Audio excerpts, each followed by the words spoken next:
Ukraine may consider Macron's idea of deploying foreign troops. Zelenskyy to call Biden soon to discuss Ukraine's invitation to NATO and why Assad's regime collapsed so quickly. We'll talk about this with Michael Sheitelman, a political strategist based in Kyiv. Michael, glad to see you and thank you for joining us. Hi, good evening, Olga. Michael, Ukrainian President Volodymyr Zelenskyy has stated that in a conversation with his counterparts, French President Emmanuel Macron and US President-elect Donald Trump in Paris, he emphasized that Russian leader, terrorist Vladimir Putin does not want the war against Ukraine to end and must be forced to do so. But how? It means a strong army, weapons packages, long-range systems, or something else? Probably President Zelenskyy spoke exactly about what you mentioned about the strong army and about new weapon. Because now we have Mr. Putin's position about the negotiation, and this position was proclaimed again and again and again in different situations. It started in May when Putin did that in some event in Foreign Ministry of Russian Federation, afterwards in the meeting with Mr. Orban, Hungarian Prime Minister, and afterwards we in call with Mr. Scholz, Chancellor of Germany. And just yesterday, Peskov, who is the speaker of Mr. Putin, he said again that the starting position for a negotiation of Russian Federation is that Ukraine should to lend to Russian Federation 4 regions. It means Crimea plus 4 regions, which are not occupied, by the way. This is not regions but occupied by Russian army, but to lend them 4 regions and to recognize these regions as a part of Russian Federation, including, for example, a city of Zaporizhia, which is 1 million people city with 1 million population. And the city there's no Russian forces. But the Putin's position that Ukraine should just give this city without any war towards Russian Federation. And as additional claims is Ukraine is refused to go to NATO, and etc., etc., etc. But obviously, this position of Mr. Putin not accepted not only by Ukraine, not only by Ukrainian president or Ukrainian nation, but also by United States. This is obvious that United States will not come to Ukraine and say, "Wow, let's move your army from your own regions." It's absurd offer. So yes, so there is no chance now just to start negotiation with these kind of preconditions by Mr. Putin. Michael, we can say goodbye to these positions if we talk about the Zaporizhia region and so on, and Kherson region, also Donetsk, Luhansk, and Crimea, because it's our territory, it's Ukrainian territory. And also about another troops, President Volodymyr Zelenskyy stated that Kyiv may consider French President Emmanuel Macron's idea for the future deployment of Western military forces in Ukraine. And it was reported by Interfax Ukraine. At the same time, the president said there should be certain conditions for this. Which conditions, in your opinion?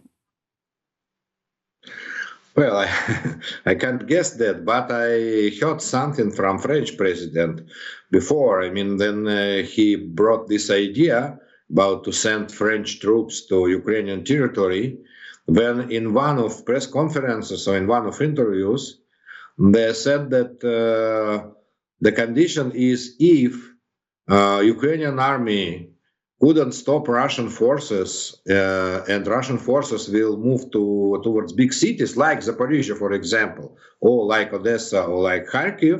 So in this condition, France is ready to send French forces. That's it. This is not a part of peace deal. This is just a part of the war.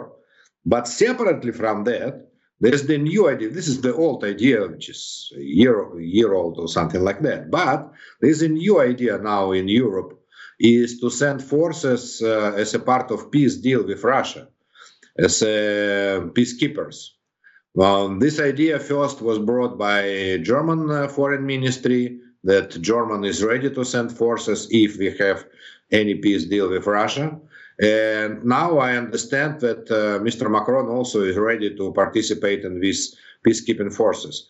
But to send peacekeeping forces, you need agreement first, and afterwards peacekeeping forces. So we are far away. We are really miles far away from this point.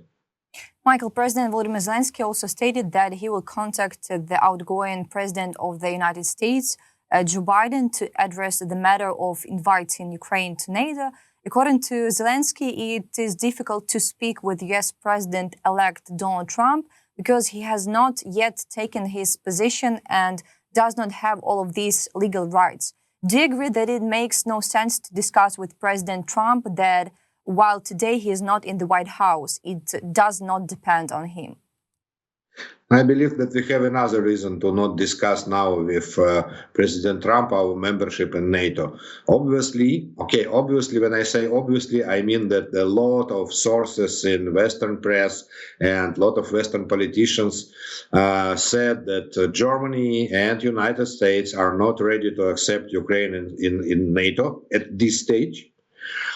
In spite of being we have a part of our security agreement with United States that our way is to NATO, and the United States will accept Ukraine inside NATO. Yeah, but not today. Second, we don't have now on the table the deal which Mr. President-elect, Mr. Trump, will bring towards Putin and Zelenskyy. And he said on this last meeting in Paris that he is working on this plan. So inside this plan, we will see what is the idea of Mr. Trump to see Ukraine in NATO in the future, or never, or now. But obviously, to discuss it before this plan, before Mr. Trump has this plan, it is really senseless. Not because he is not in charge of United States, but because he is not ready to that, and he said this openly, absolutely open. About potential conversation with Mr. Biden. Yeah, before the election, before the November's election in the United States, there were some voices from White House that during the last months of Mr. Biden presidency, we have some chance to change the status of Ukraine towards NATO. Not to full membership, but to another more deeper negotiation point with NATO about membership. So yes, probably Mr. Zelenskyy, President Zelenskyy knows more about that, and he heard more from State Department or from White House about these possible moves. But I can't believe that these possible moves is candidacy for NATO, for example. It is just, let's say, potential one more step towards NATO. Because we have only 40 or something like that days till Mr. Biden will leave White House. Also, during a meeting with Ukrainian President Volodymyr Zelenskyy, Friedrich Merz, the leader of the German SDU bloc, which is likely to win the parliamentary election in February, has proposed creating a European contact group to find a common position on ending Russia's war against Ukraine. Do you support the idea of creating such a group? And how will this affect, how do you think? Well, it sounds like, first of all, pre-election claim of Mr. Merz. They have an election to German parliament in February 23rd, yeah.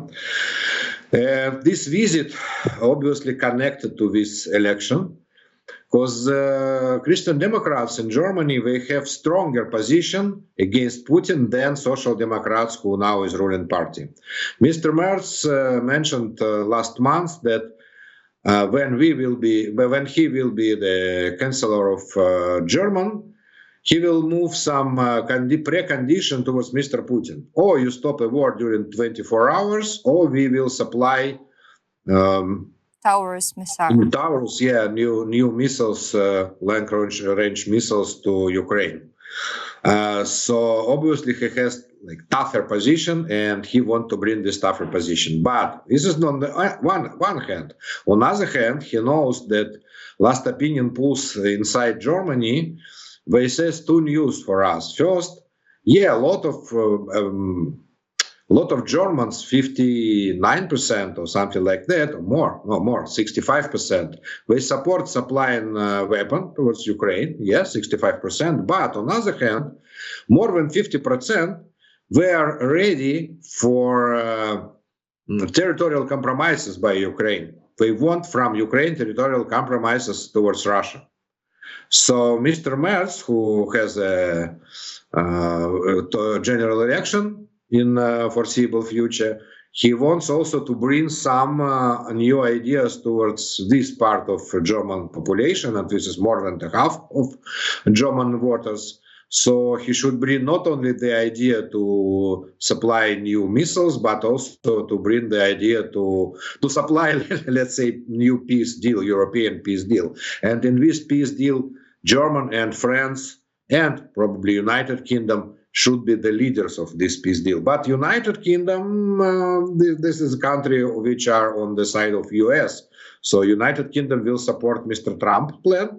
And Mr. Merz offers something like, let's say that we have our own plan, or let be part of this negotiation process, which will be organized by Mr. Trump. So, in fact, his idea is that Europeans, they shouldn't stay aside of this peace process organized by Mr. Trump. By the way, Chancellor Scholz has the same idea.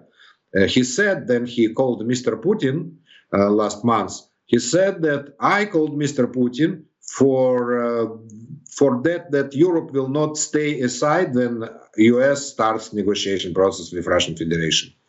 Michael, if we're talking about missiles, as you said, President Volodymyr Zelenskyy told the German Chancellor candidate Friedrich Merz in Kyiv on Monday that the Ukrainian side expects Berlin to strengthen Ukraine's long-range capability. And in general, should we expect Germany to strengthen Ukraine's long-range capability, or just a word, as you said, only pre-election position by Friedrich Merz? Not before an election. Not before an election, obviously, because inside the Bundestag, the German parliament, this party, Christian Democrats, they brought to the vote this idea to supply our long-range missiles, and this idea collected some voices. I don't remember exactly what is the number, but it is executive branch. It is the government, not the parliament, who decides in this question in Germany by the law. So the only chance is then Mr. Merz will be the Chancellor of Germany. So obviously, by German tradition, he will do that he says, it is absolutely German tradition to do that you promised before an election. This is not not Mr. Churchill tradition, when Churchill said that you could promise anything just to win an election, and afterwards you do what you think that you should do. But not in German. German is very, country when politicians should stay on his word. So yes, I believe that when Mr. Merz will be the Chancellor, he will do that he said. But it is a big question if he will be a German Chancellor, because it is very strange, very dangerous situation in Germany. Everybody who follows the political situation in Europe at all could see that some pro-Putin's forces, they just raise in their ratings. For example, in Romania, they had the first round of general election to presidency, and the candidate who took the first place was pro-Putin candidate, and they just canceled these results because of Russia took part in this. In this election, invested a huge money to this candidate. And we have in Germany very dangerous situation, because we have a party Alternative for Germany, which is supported by Kremlin, supported by Putin. And it is a big question if they will not support the election campaign of this party. It doesn't mean they have official contacts with this party, but they could just supply and pay for the advertisement and social networks inside Germany. It is very dangerous. Michael, also let's talk about the situation in Syria, because it's hard to say which of the two pieces of news from Syria was more unexpected: the sudden resurgence of the civil war after several years of relative calm, or how quickly Bashar al-Assad's regime collapsed. From the beginning of the rebels' offensive, who are also referred to as militants, Islamists, or opposition members, the world has yet to settle on the correct term to the fall of Damascus. Only about a week and a half passed. Why Assad's regime collapsed so quickly, and what's next for Syria?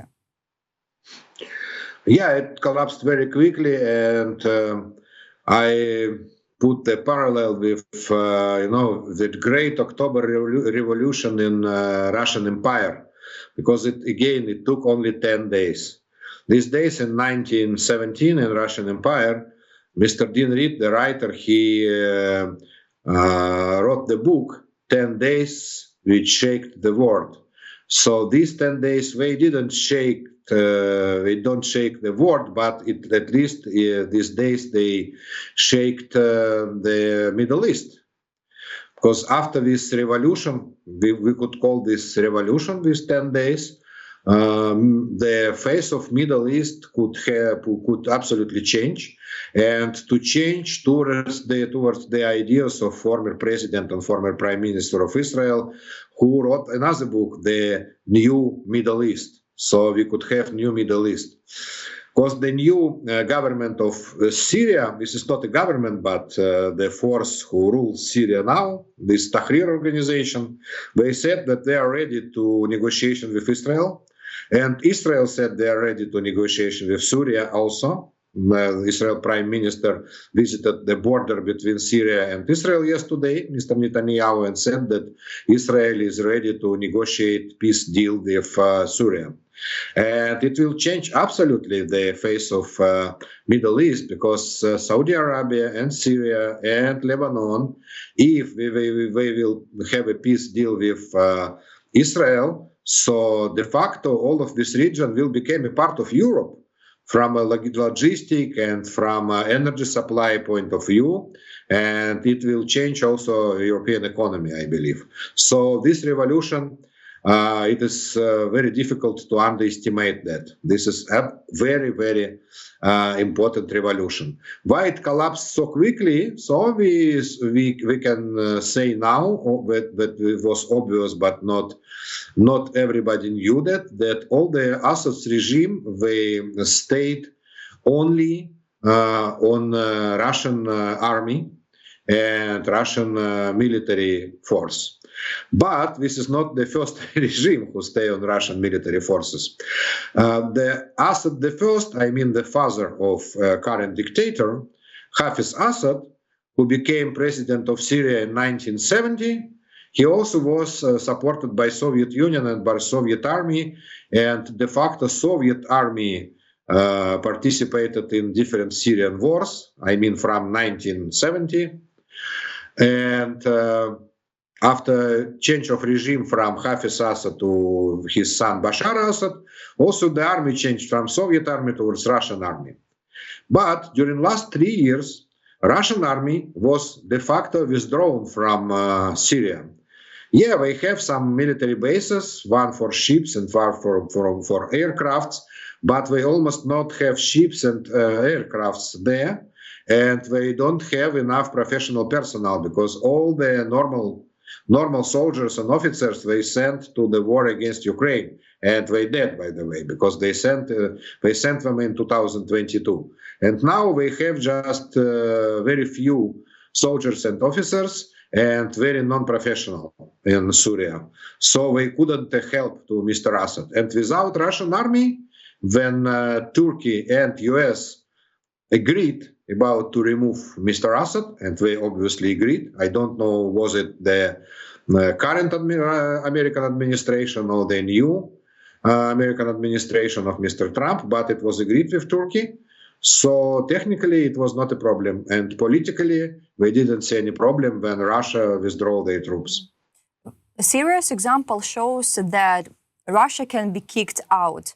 And Russia's state-owned news agencies TASS and RIA Novosti have reported that ousted Syrian President Bashar al-Assad and his family are in Moscow, and Russia has guaranteed them asylum. What will become of Bashar al-Assad now that he has been ousted by Syrian rebels? How do you think?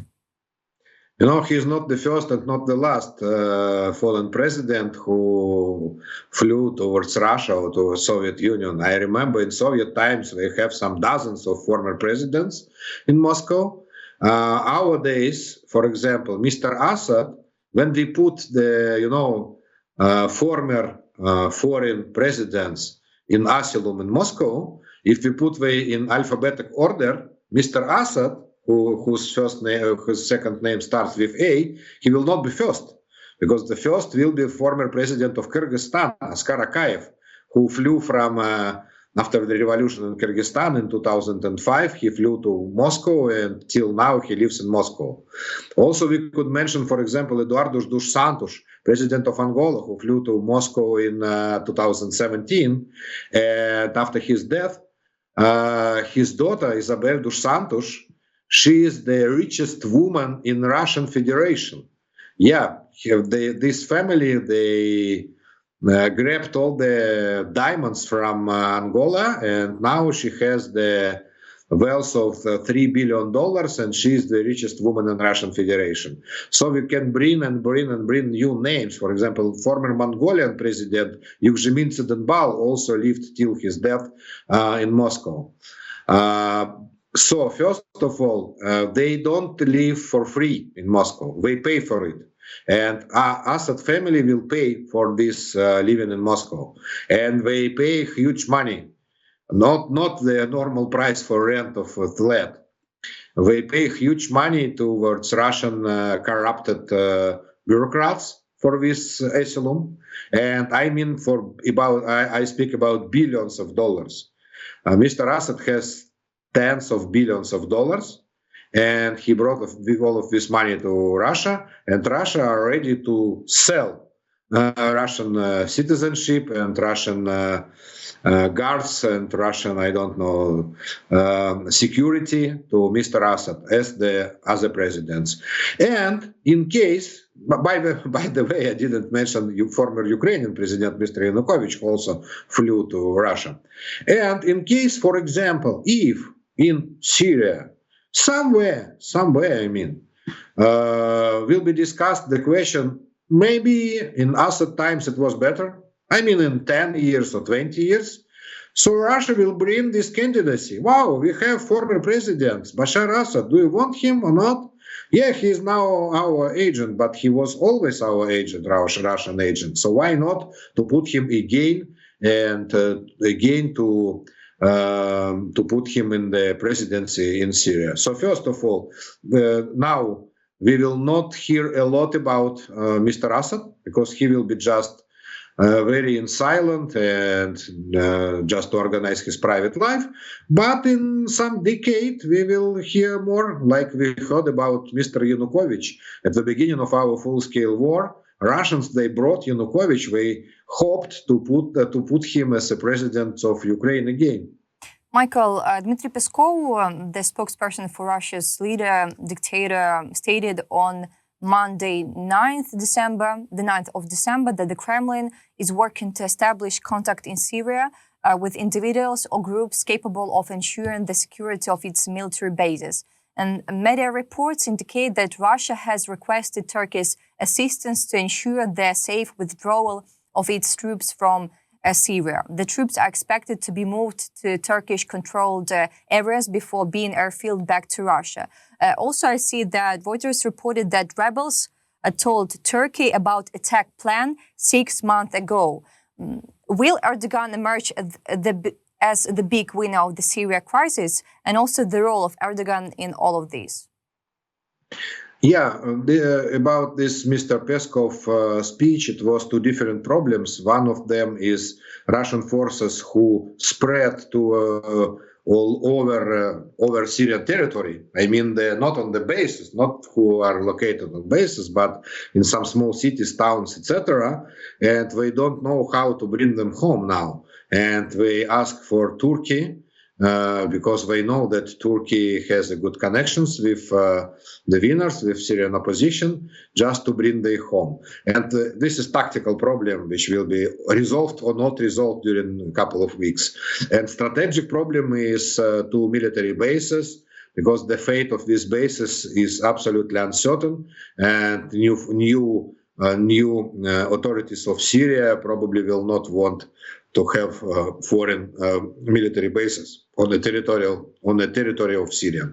And about Mr. Erdogan, it depends. We don't know exactly what will be the new political regime in Syria. It could be democracy, it could be not democracy, absolutely. It could be Islamic Republic, and it could be just Democratic Republic, and it could be authoritarian country. But obviously we have two winners. And one of them is Turkey, and second one is United States.